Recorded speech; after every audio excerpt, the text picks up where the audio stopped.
ಅಸ್ಸಲಾಮು ಅಲೈಕುಮ್ ವರಹಮತುಲ್ಲಾಹಿ ವಬರಕಾತು. ವೇದಿಕೆಯಲ್ಲಿ ಉಪಸ್ಥಿತರಿರುವಂತಹ ಗಣ್ಯ ವ್ಯಕ್ತಿಗಳೇ, ವೇದಿಕೆಯ ಮುಂಭಾಗ ಇರುವಂತಹ ಸಹೋದರರೇ, ಅದೇ ರೀತಿ ದೇಲಕಟ್ಟೆ ಪರಿಸರದ ನಾಗರಿಕ ಬಂಧುಗಳೇ, ಅರಿರಿ ಮನುಕುಲದ ಪ್ರವಾದಿಯನ್ನು ಈ ಒಂದು ಕಾರ್ಯಕ್ರಮ ಪ್ರಾಸ್ತಾವಿಕ ಭಾಷಣದಲ್ಲಿ ಹೇಳಿದಾಗೆ ಹಲವಾರು ವರ್ಷದಿಂದ ಈ ಕಾರ್ಯಕ್ರಮವನ್ನು ನೋಡ್ತಾ ಬಂದಿದ್ದೇವೆ, ಕೇಳ್ತಾ ಬಂದಿದ್ದೇವೆ. ಈ ಒಂದು ಕಾಲಘಟ್ಟದಲ್ಲಿ, ಪ್ರಸ್ತುತ ಸನ್ನಿವೇಶದಲ್ಲಿ ಈ ಕಾರ್ಯಕ್ರಮದ ಅವಶ್ಯಕತೆ ಮತ್ತು ಇಂತಹ ಕಾರ್ಯಕ್ರಮದ ಅವಶ್ಯಕತೆ, ಹೀಗಾಗಿ ಪ್ರಾಸ್ತಾವಿಕ ಭಾಷಣದಲ್ಲಿ ಹೇಳಿದಾಗೆ ಇದು ಒಂದು ಸಂಘಟನೆಗೆ ಅಥವಾ ಯಾವುದೋ ಒಂದು ಗ್ರೂಪ್ ಅಥವಾ ಯಾವುದೇ ಒಂದು ಮಸೀದಿ ಇರಲಿ, ಇದಕ್ಕೆ ಸೀಮಿತವಾಗದೆ ಎಲ್ಲ ಕಡೆಗಳಲ್ಲಿ ಈ ಕಾರ್ಯಕ್ರಮ ನಡೀತಾ ಇರಬೇಕು. ಯಾಕೆಂದರೆ ಈಗ ಕೆಟ್ಟದ್ದು ಎಲ್ಲ ಕಡೆ ಇದೆ. ಮೊನ್ನೆಯಷ್ಟು ನಾನೊಬ್ಬ ಸ್ಕಾಲರ್ ಹತ್ರ ಮಾತಾಡ್ತಾ ಇದ್ದೆ. ಅವ್ರು ಹೇಳ್ತಾ ಇದ್ರು, bad things are everywhere, you have to search for good things ಅಂತ. ಕೆಟ್ಟದ್ದು ಎಲ್ಲ ಕಡೆ ಇದೆ, ಫ್ರೀ ಆಫ್ ಕಾಸ್ಟ್ ಇದೆ, ಎಲ್ಲ ಕಡೆ ಕೆಟ್ಟ ವಿಷಯಗಳಿವೆ, ಇನ್ಫಾರ್ಮೇಷನ್ ತುಂಬ ಇದೆ, ಒಳ್ಳೆಯದು ಬೇಕಾ ಹುಡುಕ್ತಾ ಹೋಗಿ ಅಂತ.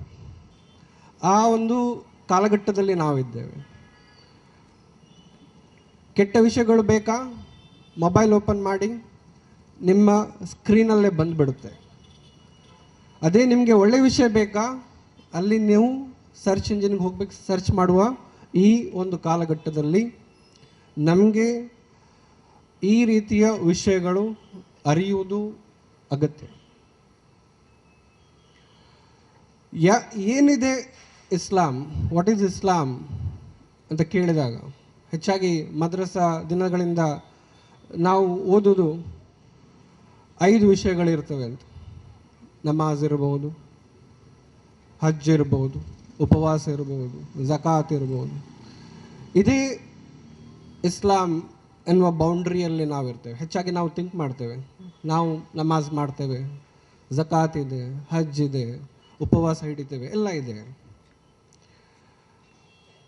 ನಿಜವಾದ ಅರ್ಥದಲ್ಲಿ ಇಸ್ಲಾಂ ಏನು, ಇಸ್ಲಾಂ ಏನು ಹೇಳ್ತದೆ, ಆ ಲೈಫ್ ಸ್ಟೈಲ್ ಏನಿದೆ, 24x7 ಜೀವನದಲ್ಲಿ ಬೆಳಗ್ಗೆ ಎದ್ದ ಸಮಯದಿಂದ ರಾತ್ರಿ ಮಲಗುವವರೆಗೆ, before we go to bed, ಏನೆಲ್ಲ ಥಿಂಗ್ಸ್ ಬರುತ್ತೆ, ಅದರಲ್ಲಿ ಇಸ್ಲಾಂ ಏನು ಹೇಳ್ತದೆ, ಈ ವಿಷಯಗಳು ನಮ್ಮಲ್ಲಿ ಇರಬೇಕು.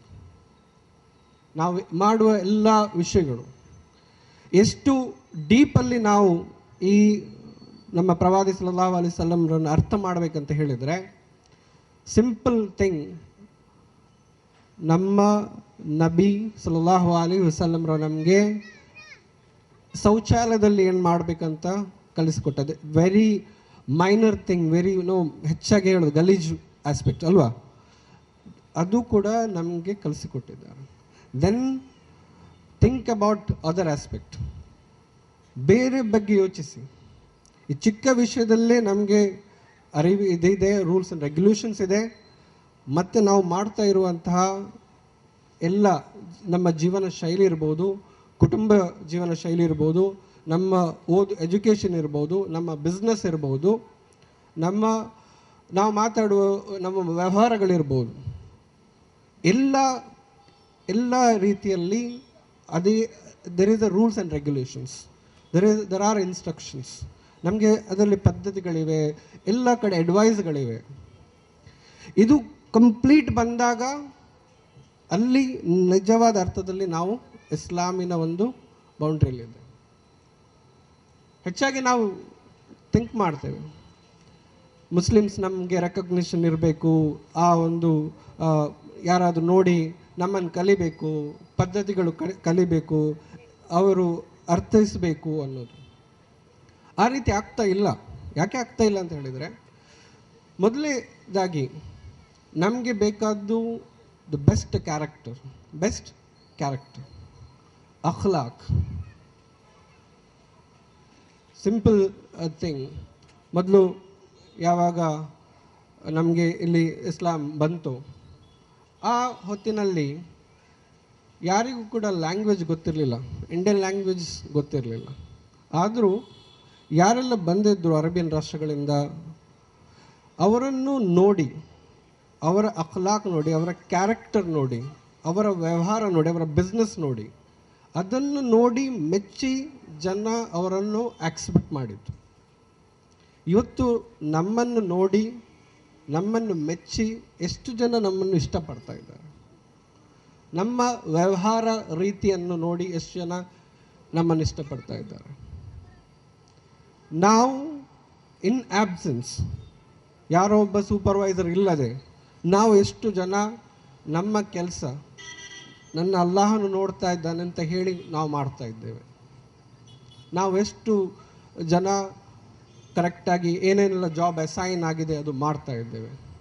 ಯಾರಾದರೂ ನೋಡ್ತಾ ಇದ್ದರೆ ನಾವು ಹೋಗ್ತಾ ಇದ್ದೇವೆ ಬಿಸ್ನೆಸ್ಸಲ್ಲಿ, ನಾವು ಯಾರು ನೋಡ್ತಾ ಇದ್ದರೆ ಕರೆಕ್ಟ್ ಬಿಸ್ನೆಸ್ ಮಾಡ್ತಾ ಇದ್ದೇವೆ, ನೋಡ್ತಾ ಇಲ್ಲದ್ರೆ ಬಿಸ್ನೆಸ್ ಕರೆಕ್ಟ್ ಮಾಡ್ತಾ ಇಲ್ಲ. ಅದೆಲ್ಲ ಇದ್ದಲ್ಲಿ ಇದು ಈ ರೀತಿಯ ವಿಚಾರಗಳು ಕಂಪ್ಲೀಟ್ ಆಗೋದು ಈ ಒಂದು ಅರಿವು ಬಂದಾಗ. ಚರಿತ್ರೆ ಗೊತ್ತು ಮಾಡೋದು ಮುಖ್ಯ ವಿಷಯ ಅಲ್ಲ.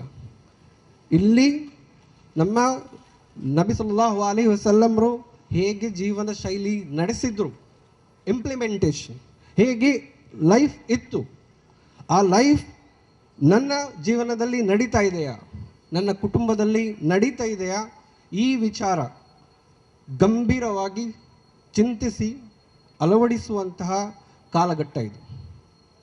ನಾನು ಮೊದಲೇ ಹೇಳಿದಾಗೆ ಕೆಟ್ಟ ವಿಚಾರಗಳು ಫ್ರೀ ಆಫ್ ಕಾಸ್ಟ್ ಇದೆ, ನಿಮ್ಮ ಮನೆ ಬಾಗಿಲಿಗೆ ಬರ್ತಾ ಇದೆ. ಒಳ್ಳೆಯ ವಿಚಾರಗಳು ಬರ್ತಾ ಇಲ್ಲ, ಹುಡುಕುವ ಸಮಯ ಇದು.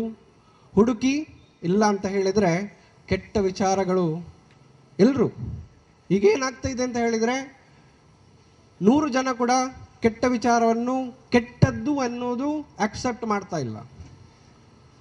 There is some mistake is going on, ಏನೋ ಒಂದು ತಪ್ಪು ಆಗ್ತಾ ಇದೆ, ಆ ತಪ್ಪು ನಾರ್ಮಲೈಸ್ ಆಗಿಬಿಟ್ಟಿದೆ. ಆ ತಪ್ಪನ್ನು ನಾವು ಸರಿ ಅಂತ ಸಮಾಜ ಭಾವಿಸ್ತಾ ಇದೆ. ಇದು ಸರಿ, ಏನೋ ವಿಚಾರ ಇರ್ಬೋದು, ಅದನ್ನು 100 ಜನ ಮಾಡ್ತಾ ಇದ್ದಾರೆ, ನಾವು ಅದನ್ನು ಸರಿ ಅಂತ ಗ್ರಹಿಸಿಬಿಟ್ಟಿದ್ದೇವೆ. ಏನೋ ಆಗ್ತಾ ಇರುವಾಗ ನಾವು ಅದನ್ನು ಆಕ್ಸೆಪ್ಟ್ ಮಾಡ್ತಾ ಇದ್ದೇವೆ ಅದು ಸರಿ ಅಂತ. ಅದಕ್ಕಾಗಿ ಒಂದು ಸಿಂಪಲ್ ಎಕ್ಸಾಂಪಲ್ ನನ್ನ ತಂದೆಯವರು ಹೇಳ್ತಾ ಇರ್ತಾರೆ.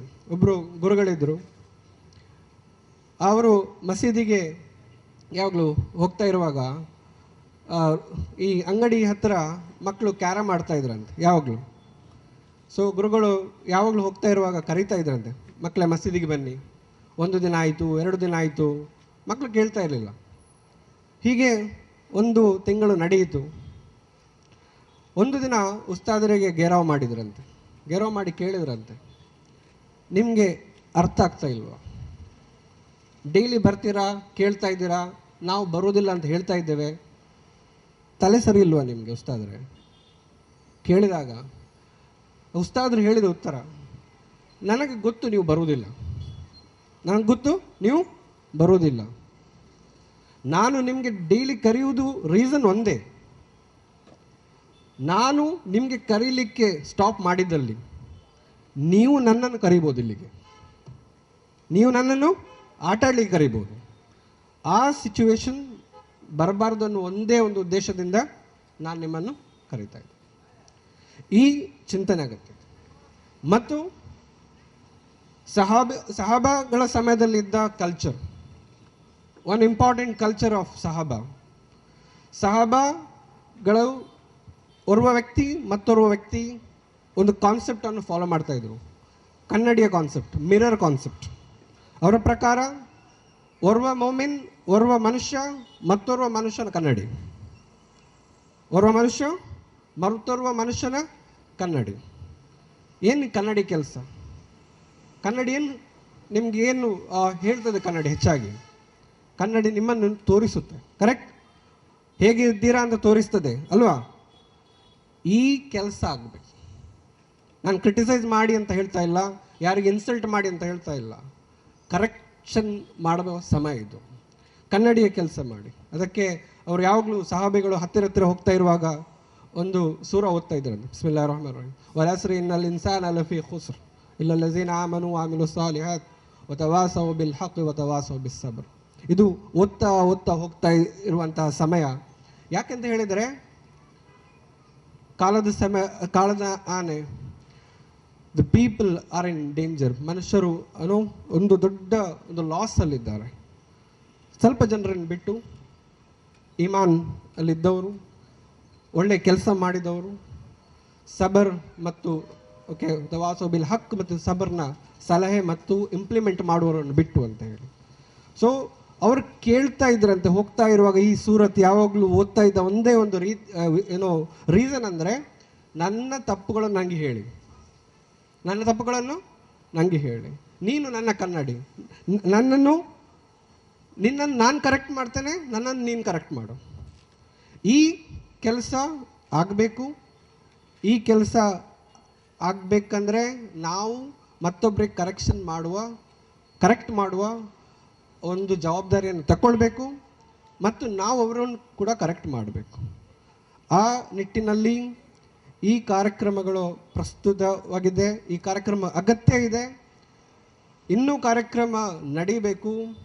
ಈ ಗಲ್ಲಿ ಕಾರ್ಯಕ್ರಮ ನಡೀಬೇಕು ಅಂತ ಆಶಿಸುತ್ತಾ, ಎಲ್ರಿಗೂ ಕೂಡ ಅದು ಹೇಳಿದಾಗೆ ಈ ವಿಚಾರಗಳು ಎಲ್ರಿಗೂ ಕೂಡ ಮುಟ್ಟಬೇಕು. ಇನ್ನೂ ಜನ ಬರಬೇಕು.